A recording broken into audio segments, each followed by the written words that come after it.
Alrighty. What's going on, guys? This is Fred from Beyond Deviation. I do vocals.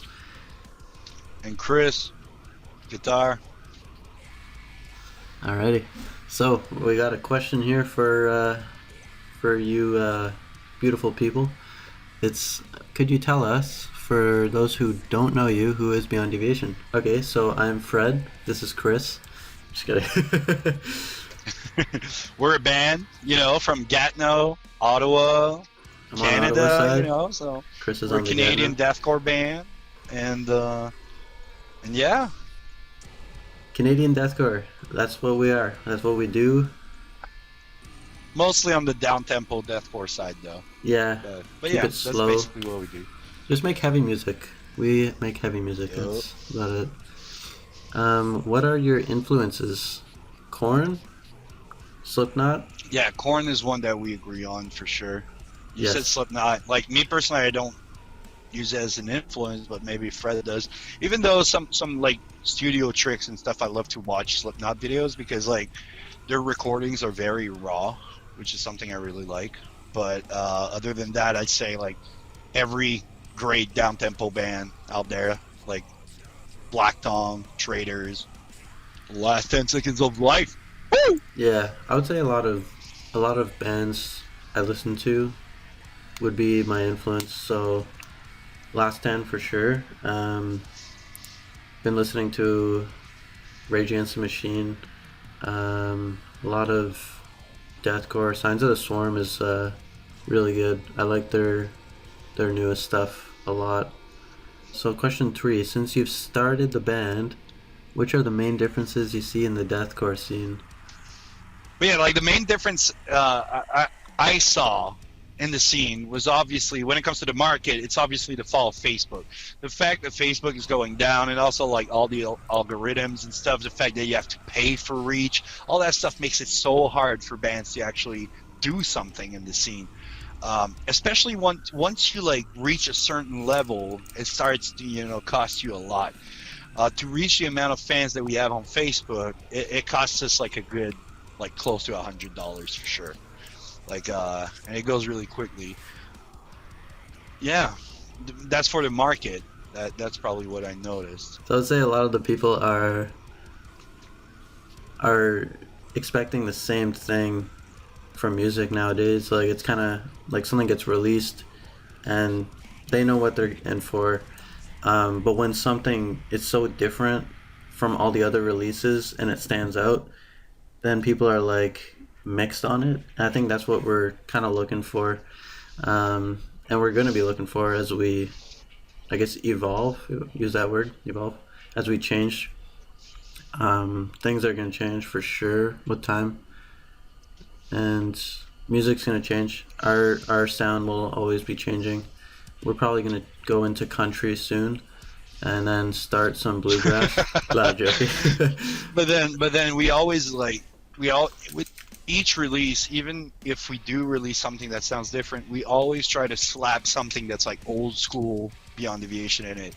For Yeah. example, Dark Passenger, we had Confined. On the new release, actually, Enslaved is one of them. But like we always try to slap an old school Beyond Deviation song in there, even though our sound is changing. Yep, yeah, I would agree. And that brings us to the next question. So, number 4, do you think nowadays it's easier for a deathcore band to have a place in the underground scene? I think it's hella easy.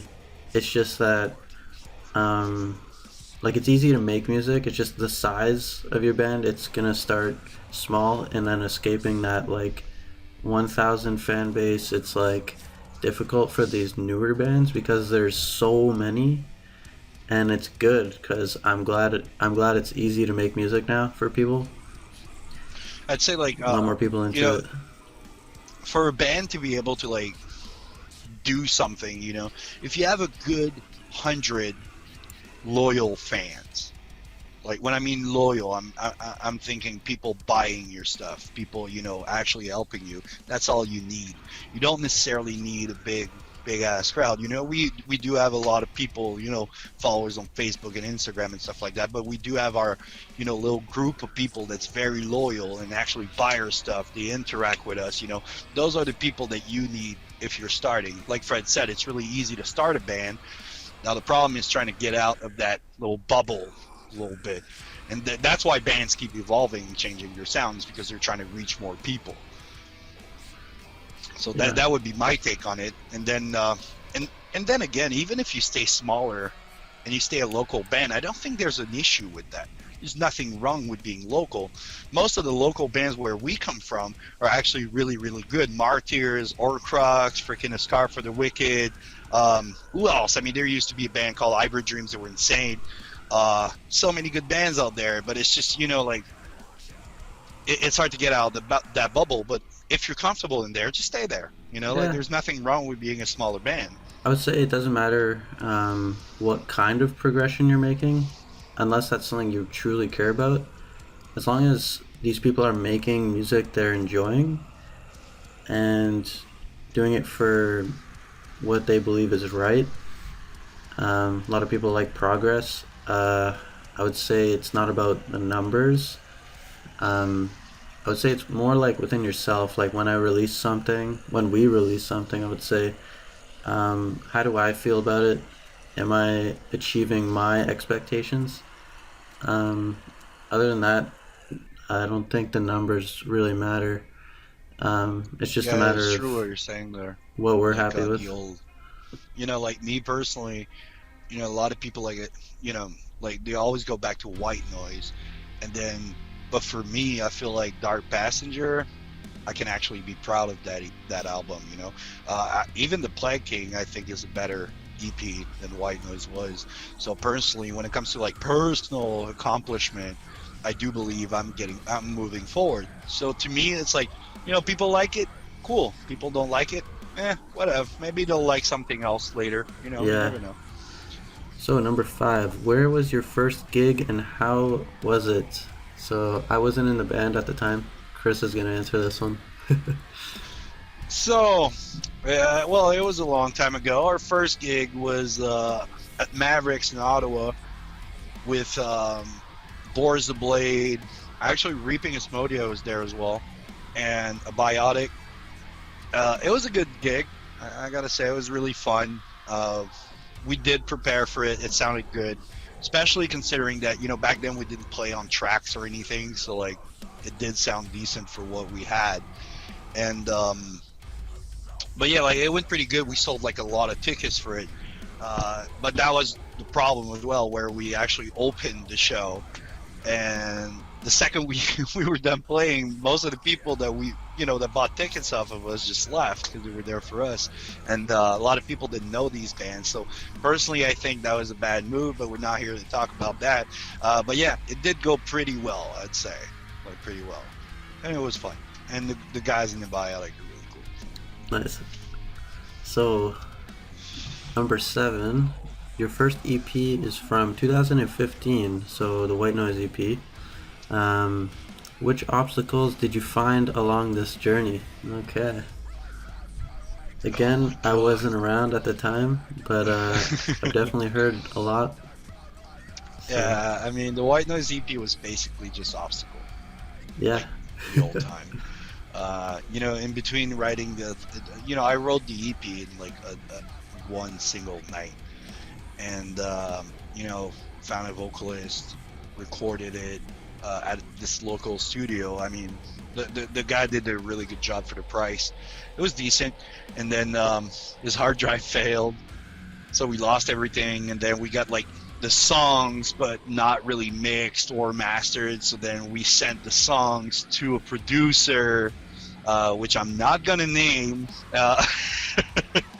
and then he sent the songs back but in mono, and we released it because we didn't notice it was mono. So that was one obstacle. And also the old problem with like I'm not gonna get too deep into that either with the vocalist, but like things were not going that well. It was just a big obstacle. Like the thing is that's what you guys don't see, right? It's like you only see what we show, but you don't see how things can go wrong. But yeah. Okay, our next question. Question 8. With your album Dark Passenger, you seem to come stronger with a new frontman. Thank you. That's excellent to hear. You ain't that strong, but you know. I mean, I can lift a couple pounds. So, you seem to come stronger with a new frontman. Thank you very much. And how was your fans' reactions? Mixed on this one. Very mixed. Mostly good though. I'm happy with the people who discovered the record. The old fans are very loyal, actually. Some of them were like angry, and then some of them were like, some of them were kind of happy. Some of them were like a little angry. They're like, "Oh, another vocalist! Like, what's going on?" Because of so much shit we went through, right? So it's like, well, mostly you guys before I joined, and so I would say that's okay. I'm cool with everyone's reaction, whether it's good or bad. I'm really happy with the good reactions we got. Like, people were just like, I think there was a couple of reaction videos. Those were very satisfying to watch. And it was tough actually at first, and then as some of the releases came out, people started realizing like, okay, it's not like the first song, second song is better. And then the third song was like Death Sentence re-released. People were like, okay, and actually people liked it a lot, like the Death Sentence like re-recording. I mean, they weren't a big fan of the White Noise one, but you know what, a lot of people don't realize that we re-recorded that stuff so that we could play it live. That was like the main reason, and we're like, why not release it, right? Yeah. Like while we're there. But yeah, like I'd say the reaction was mostly positive, but you know, you always get those old fans who are like, oh, the band died, you know, after that vocalist left. And all I can say with that is, you know, I'm still here playing music I love, writing music I love, and what are you doing? That's all I can say. Yeah, like personally, I think we're doing good, and I think our new stuff is really good. Dark Passenger is probably the album I'm the most proud of, and to me, that's all that matters. Yeah, it's what we want at the time we want it, so I think that's what matters. I don't care too much. I don't care too much about if someone's negative towards it, but if someone's positive, then it affects me a lot more. So I would say, see for yourself what if you like it or not. If you don't like it, say you don't like it. Comment, say you're like, this is shit. Tell us it's shit. We'll read your comment. We'll take your opinion. It won't change a thing though. I'll probably answer because you know, I'm that kind of guy. Yeah, we definitely reply to some of the comments. Oh yeah. Chris will reply. At like 2 a.m. Yeah, that's me. I kind of just laugh. I like when I read some of the comments. Like, we should do a video of that, just like us reading. Yeah, the comments. Oh my god, dude, we should totally do that. All right. I would just be like, okay, and then Chris would just go on a tangent.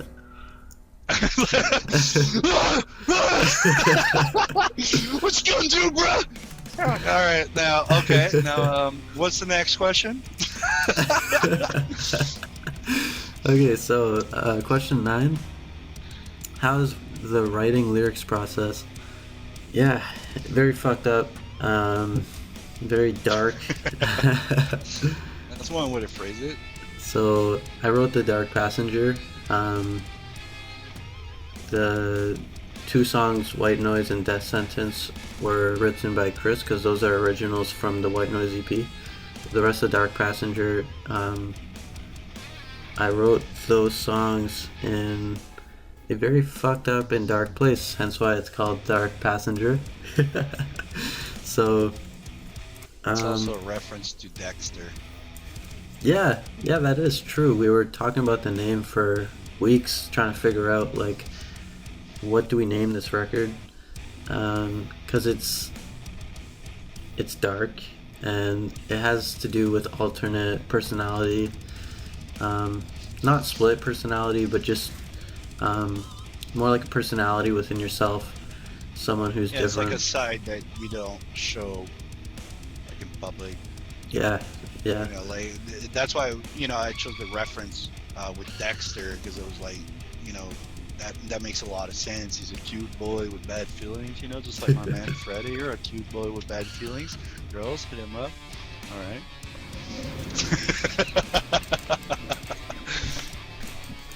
Bye, Fred. Okay. Okay, so it's not something I'm gonna talk too much about because it's just too difficult to talk about. But I suggest going on YouTube, looking up the full album stream with the lyrics if you want to understand what it's about. It's about disconnection.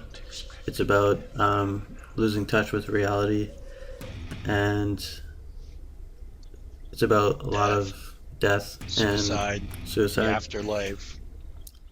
Yeah, a bit about, there's some afterlife stuff in there. Like dark stuff, big questions, Big questions. If you've ever been like in a dark place in your life, you're going to relate. Some people don't relate, and that's fine. Every song will have something to relate to. There's 2 songs on there that are based off of video games. So there's Sacraments for the Descent, that's based off of Silent Hill 4. We love that song, that's a good one. And, we love them all, except for, Void. That's it. Yeah, we don't like Void. Actually, I love Void, but the rest of the band does not like Void. Yeah, I mean, on Dark Passenger, I'm pretty sure I love every song. There's not a single song that I don't love. I got my favorites for sure. Like Anomalous Obscurity is one of my favorite. Stranded, because of my boy Alan. What's up, Alan, my man? And other than that, I mean, I love all of them. It's just I got my favorites, man. Yeah, favorites for me is going to be Transitory, Unknown Obscurity, and Sacraments for sure. Death Sentence.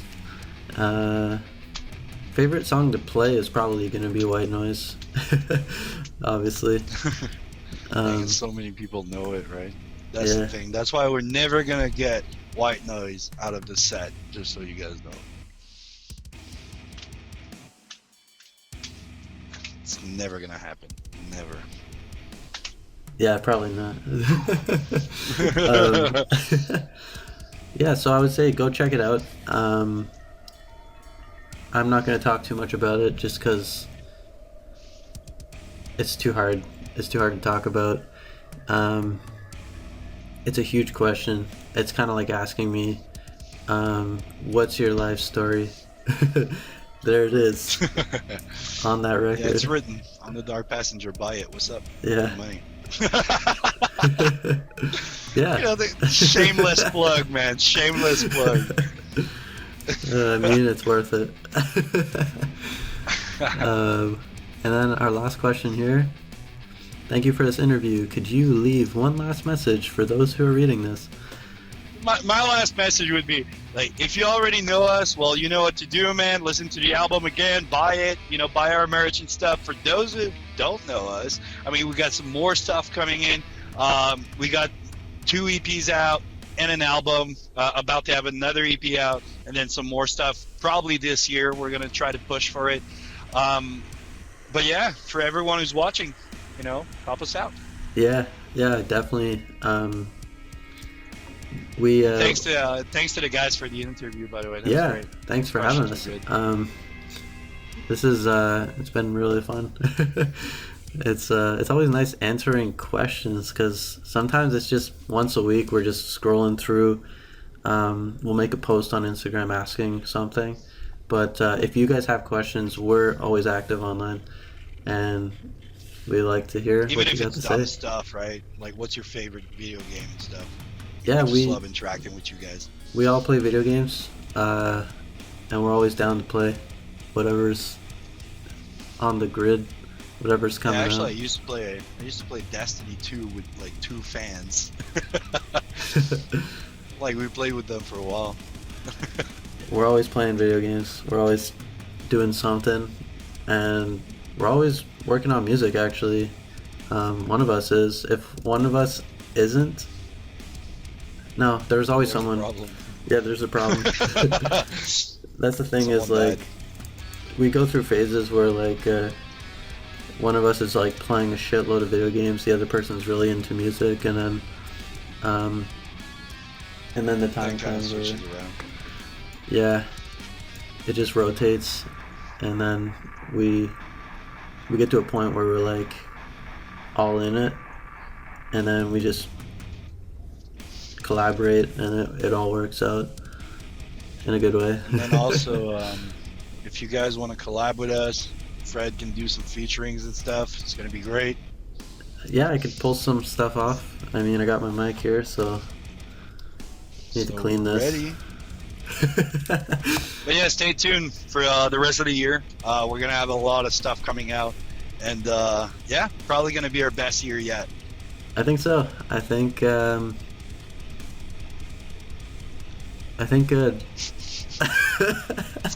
So Peace have a out. good one, guys. Thanks for watching. Thanks for the questions once again, and yeah, have a good one.